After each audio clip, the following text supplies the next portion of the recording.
ఓం శ్రీ గురుభ్యో నమః. అందరికీ నమస్కారం.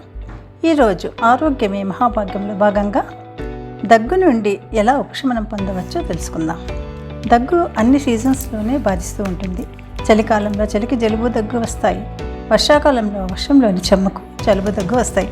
ఎండాకాలంలో ఎండవేడికి ధూళి కణాలు ముక్కులో చేరడం ద్వారా కూడా జలుబు దగ్గు వస్తాయి. ఈ జలుబు దగ్గు ఉన్నప్పుడు మనం బాగా నీరసించిపోతుంటాం.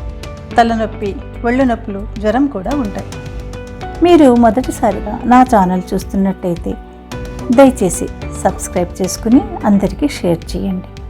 ఆల్రెడీ నా ఛానల్లో డివోషనల్ మరియు ఆరోగ్య సంబంధ వీడియోస్ పెట్టాను. వీటి ద్వారా మీరు సకల ప్రయోజనాలను పొందండి. శుభమస్తు. ఒక ముఖ్య గమనిక, ఇందులో నేను చెప్పే విషయాలు కేవలం అవగాహన కొరకు మాత్రమే, ఏ వైద్య విధానానికి ప్రత్యామ్నాయం కాదు. ఇలా దగ్గు, జలుబు ఉన్న సమయంలో వేడి చేసే పదార్థాలు, స్పైసీ పదార్థాలు తినడం తగ్గించాలి. ఇది కాక కొన్ని చిట్కాలు చూద్దాం. వేడి మైల్డ్ సూప్స్ తాగాలి. నీళ్లు ప్రతిసారి తాగినప్పుడంతా వేడి నీళ్లు తాగడమే మంచిది. కొద్దిగా సాల్ట్ కలిపిన వేడి నీళ్లు కూడా తాగొచ్చు. ఉపశమనం ఉంటుంది. ఈ సాల్ట్ వాటర్ను గార్గిల్ కూడా చేయవచ్చు. రోజులో 3 సార్లు ఇలా గార్గిలింగ్ అంటే పుక్కిట పట్టడం చేస్తే గొంతు గరగర, గొంతు నొప్పి తగ్గిపోతాయి. ముఖ్యంగా ఈ సమయంలో బాగా విశ్రాంతి తీసుకోవాలి. ఇలా చేయడం వలన మన రోగ నిరోధక శక్తి పెరుగుతుంది. ఇంకా వేడి పాలలో పసుపు పొడి కలిపి తాగినా కూడా ఉపశమనం ఉంటుంది. ఇకపోతే నల్ల మిరియాల పొడిని చేసి తేనెలో కలిపి రోజులో 2 సార్లు నాకుతూ తీసుకుంటే కూడా రిలీఫ్ ఉంటుంది.